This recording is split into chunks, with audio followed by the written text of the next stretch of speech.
I'm Greg Giuliano. I'm an executive coach, organizational change consultant, and author. I believe leaders have the power to shape the future and change people's lives. I also believe people who challenge the status quo and go beyond usual and ordinary are rare. They're willing to go to the edge and push farther, over and over again. When I find these ultra leaders, I love to talk with them. In each episode, I talk with ultra leaders to learn how they do what they do and how they keep growing as leaders. I promise you a full dose of ultra leadership from other ultra leaders just like you in every conversation. We're at the edge of another episode. Let's jump in. Welcome to another episode of Ultra Leadership. My guest today is Diana Massaro. Diana is the Chief Marketing Officer at Skyhigh Security, responsible for creating and accelerating Skyhigh's marketing strategy and brand recognition across the globe. She's focused on driving the company's vision of protecting the world's data through marketing and thought leadership programs that promote product innovation and purpose-driven initiatives. She leads all aspects of the global marketing organization, including field and partner, digital, communications, corporate marketing, as well as marketing operations and insights.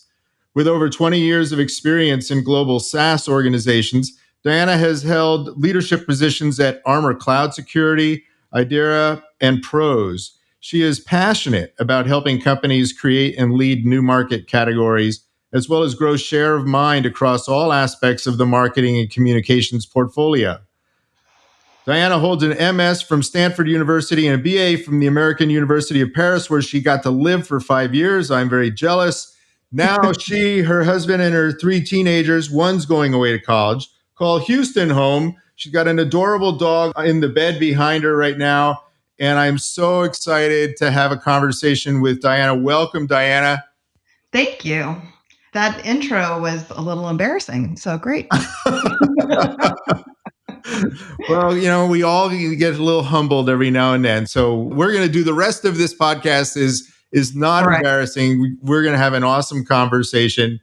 So because you're a marketer, right, you spend a lot of time and energy of your whole career trying to shape the narrative of what people are saying about the companies that you are a leader at. And so you're trying to get, the market to have a story about Skyhigh Security. As leaders, we're shaping a story too, that when we're not around, people are talking about us. And so what's the story that you hope people are telling when they talk about you as a leader? How are they filling in the blanks? Diana is a blank leader who helps others blank. So I know what I want to be, but I think it's more important or interesting about what others say about me. So I say, when you quit a job, people tell you what they think about you. It's almost like a memorial service, and they tell you, okay, this. So I'll tell you what I hear the most often is that I am authentic and transparent, which just makes my heart sing, and that I have helped others on my team succeed. And to me, that's like the biggest compliment that I can get. The reason that I work, my little Maslow's hierarchy, is really about having impact on people. Yeah. So what does that look like day to day? So you're authentic, you're transparent, you're helping your team succeed, which we're going to get to in a minute because I want to go into the opposite of that with you based on what we were talking about beforehand. But what does it look like? How are you spending your days trying to, live out that aspiration as a leader? I mean, honestly, it means that it's sometimes very hard to work for me. So I have heard the most common word I hear when people don't know me well is intimidating, which is hilarious for me because I am like 5'2", and I use a lot of humor in how I communicate, but I am extremely transparent all the time. So when somebody does a presentation and I think it's good or bad. If it's good, I tell everyone under the sun. And if it's bad, we have a conversation about it. One of my employees years ago said to me, she goes, I hate presenting in front of you, Diana, because you're always going to give me notes on how I could do better.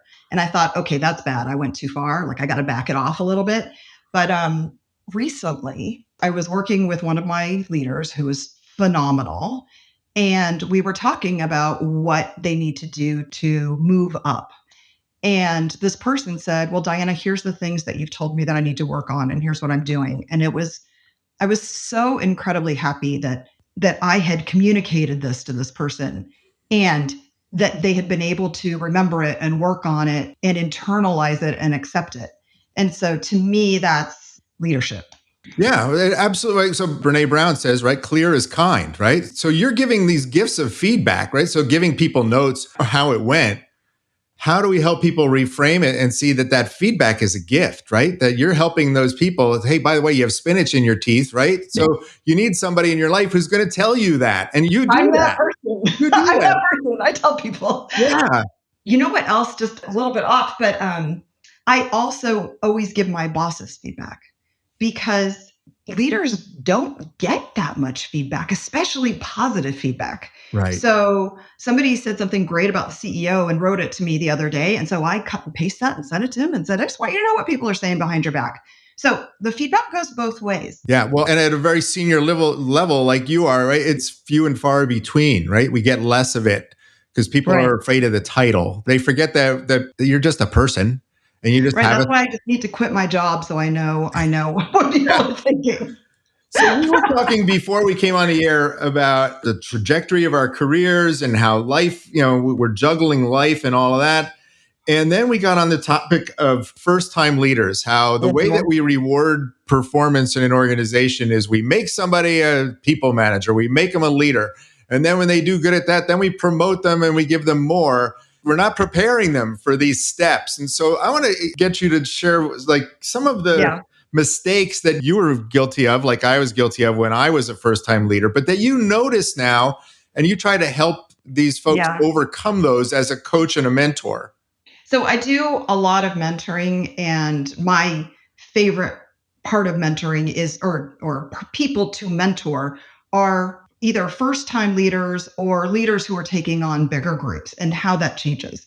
And it's, everybody says, oh, I want to be the manager because I want to be the one that makes the decisions. I always have this mental image of someone sitting at the end of a conference room table and saying, okay, we're going to do this and we're going to do this. But the reality is the job of a manager and the leader is like 90% people. And like you said, we don't prepare our managers and leaders for this about what are the things that you have to build your EQ, to be a great leader. And it is not obvious. And I haven't yet found a book that said, that you can read and just go through and say, oh, here are the steps, because it really is person dependent. But there are 0 people in the world, well, maybe, one person in the world that gets into a manager position and goes, and just goes in naturally great at it. I remember when I first started managing, I was probably 26 and I was a good individual contributor and I got promoted to manage 4 people. And it was 4 men who were older than me. And I still remember sitting at my first staff meeting or team meeting and just being so uncomfortable and not confident. And I was sure that all of these men were thinking, what the heck am I doing working for this young woman? Just for the audience, I am nowhere near 26 years old right now. I really, really like helping people through that. And do you want me to just keep going? What's the biggest mistake that we all have in common when we're first starting out? There's a few things. I'm going to go, like when we talked about, like when you promote someone, it's because they're doing a good job. So you do a great job. So I'm chief marketing officer. So my examples will probably be marketing, but you get someone who's great at digital marketing. And then you say, okay, we're going to promote you to be over demand generation. Well, with digital marketing, they made all of the decisions. And then you put them over demand generation and give them a team of 4 or whatever. Then they expect that the quality that they brought will be able to be replicated by their teams now. And that is never the case. And so there's a few things that you can do. Number 1 is, and this is the most common one, is that they start doing the work for their team because they don't want to be embarrassed or have lower quality than they thought because they got promoted because they were great and they are great. And so that is really, really harmful. The second is that they need to coach their team to say, this is what I expect, but they haven't had the experience of crucial conversations and how to give that feedback directly. Because especially as a new manager, you want to be liked. And the like versus respect, like that's a hard line, especially for women. It is also for men, but especially for women. And so that's one of the things that I see. The other thing is that I see that they think, okay, I'm going to manage the team this way. And I've seen this so many times. And they use the same tactics for everyone. But the problem is that one size fits all doesn't work. Yeah. And so I'd like, go ahead. Yeah. So let's work backwards there, right? That one size fits all, they're all different people, right? I've got all these people on my team show up and they're completely different. They're all wired differently. So assuming that I can use the same style, same approach with each person is just, I'm going to hit a wall with at least one of them. It's not going to work. Yeah. I like to say, like, there's two kinds of people especially when they get feedback. One is the one that needs a baseball bat to the head. And you would think that this has to do with male and female, and it doesn't. There's some people that you just have to go, don't do that again. And then there are others, and I happen to be one of these, that if you say, hey, next time you might want to consider doing it this way, I will just zoom in that direction. Yeah. And if you use the wrong tactic, then you will not get the results that you want. And the best way to learn this stuff, frankly, is to have kids or multiple dogs, and you'll learn that you need to parent your children differently, whether they're different ages, whether they have different temperaments, they have different interests, and the same motivation or punishment or how you interact with them is going to be very different. It's easy. Raising kids is never easy, but it's easier for us to do that with our children, and sometimes harder to do it for our employees. And so I think there's some benefit to having kids for our future leaders. Absolutely. Well, it gives us a life experience. And not that there aren't tremendous leaders who don't have kids, but they learn in some other way that equal and fair are not the same thing. And my job as a parent or as a leader is to treat people fairly. And that doesn't mean I'm going to treat it equally. And I don't treat everybody exactly the same. I'm fair with everybody. And what happens with that person is different based on how they're wired and what they need. One of the other things that I see that I forgot to mention is that people try to separate out their personal home personality and work. And so all of their charisma and their fun drains out because they think they need to be this work person. Yeah. And I think COVID actually helped us with this, that we all have to be more vulnerable. But if you don't open up to your team, then they are not going to open up to you, and you're not going to know what's going on, and they're not going to feel that sense of psychological safety. And so I do make a point that every time I mess things up big time, I usually write it or tell the whole team in a team meeting so that they know it's okay to mess up and talk about it. Yeah. Vulnerability. And the number one skill of leadership for leaders, especially in times of change, empathy. Right. So empathizing with people and then being vulnerable with them as a result of your ability to be empathetic. Yeah. And that goes with personal lives too. I've gotten loyalty from people. I've had a lot of people follow me from job to job because I say that I manage the whole being. So everyone has something that's going on in their lives. And I can be vulnerable enough. And I tell people, like, I've got my eldest child is on the spectrum and some of the things that we struggle with there. And then other people then are willing to tell me when they're having issues with kids or parents or health issues, because I've made it a safe place for them because I've done that. And it really, having that trust and that foundation of empathy, whether it's personal, especially on the personal side, then bleeds over into work. Yeah.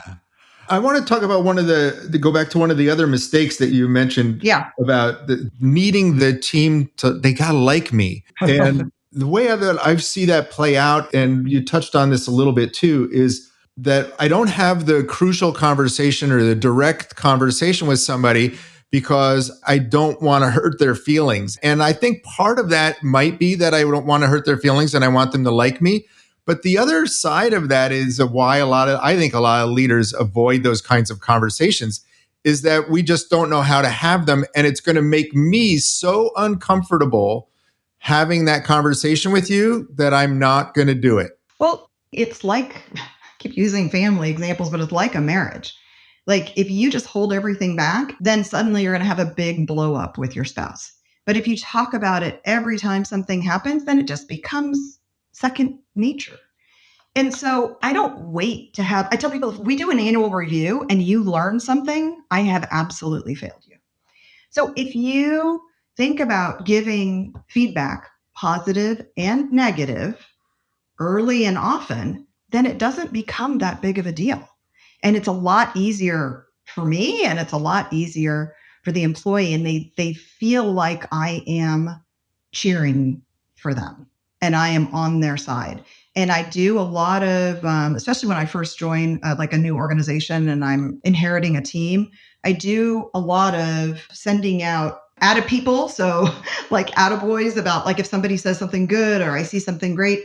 And that also people then want that to be, they want me to send out emails that way and they want their peers and the larger team to see how great it is. And so that's sort of motivation. And then we can have those conversations in private and say, let me just give you an example. There's someone that was on my team who incredibly bright, very young and not very confident and didn't work directly for me, like few layers down. And I told her once on a one-on-one, I said, you have such a great perspective. I want to hear from you.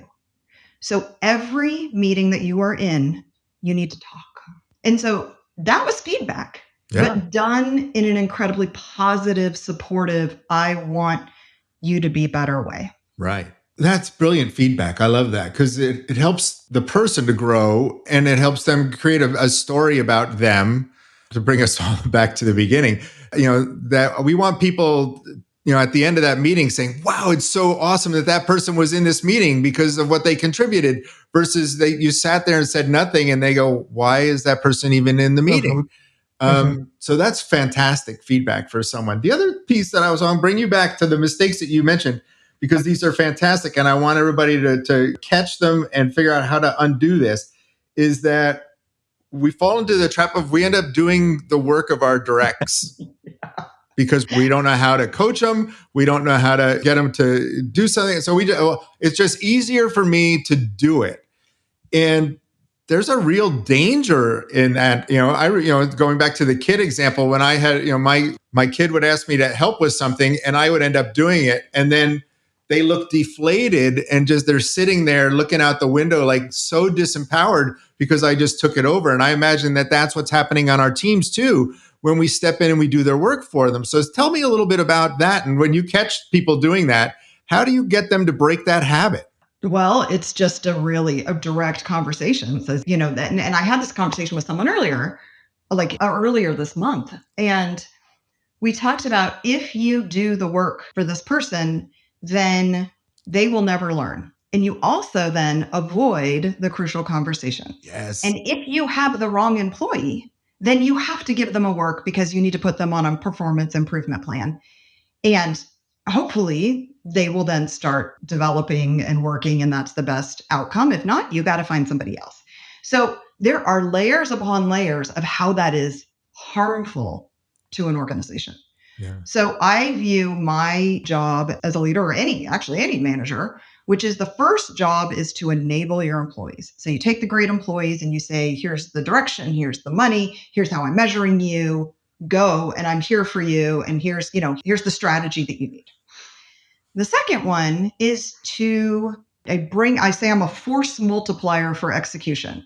So where there's a fire, so either there's not enough resources or there's a big problem, then I try to put my execution time there. And a lot of times it's somebody, we don't have an employee left, for example. And so now I've got to go lean in there. Like right now I'm doing a lot of analyst relations because we have an opening there. And so I'm like, someone's got to step in. It's going to be me. I'm learning a ton doing it, but I don't want to go in and do where I have employees who are responsible for the function. I never want to do their function. The other thing is that you have to get used to work that isn't the way that you would do it.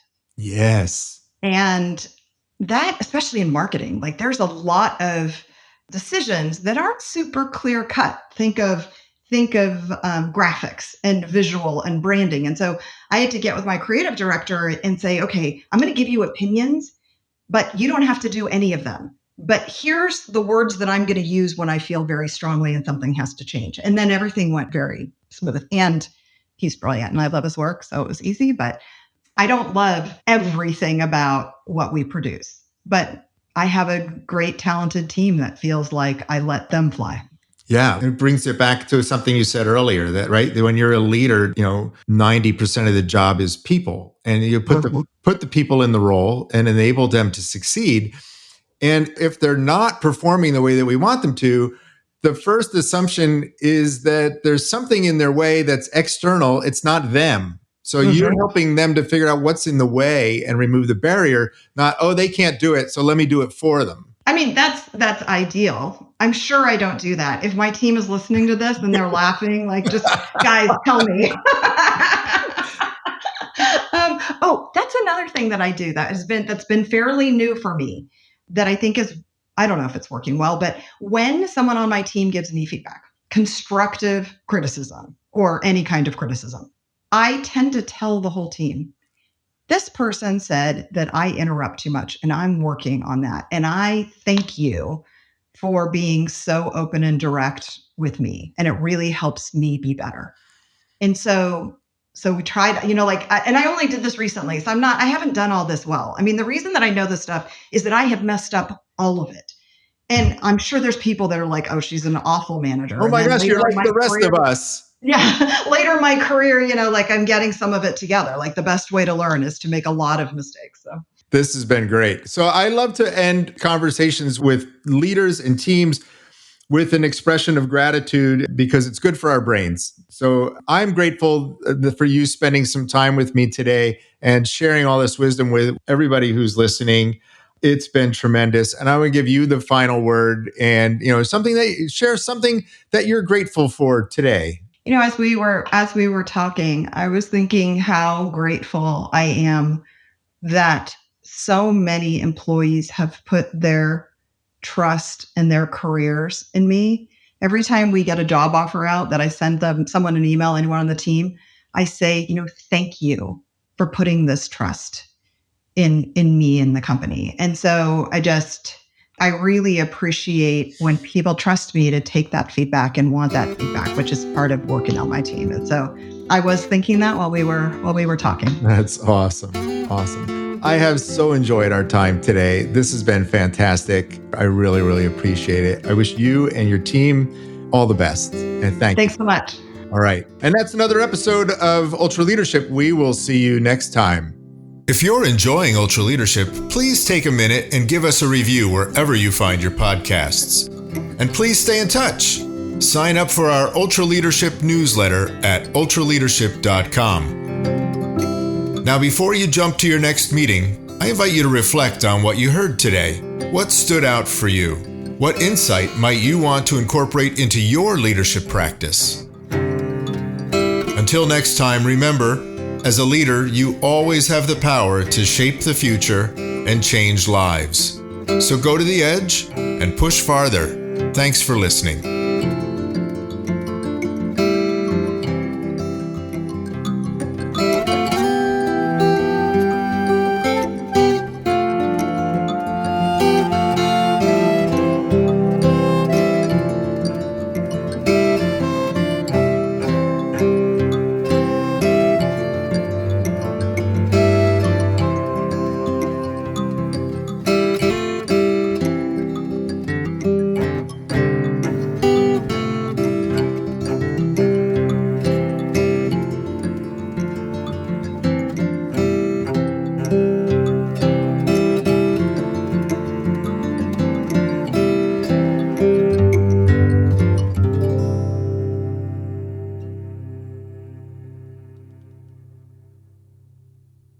This is thepodcastfactory.com.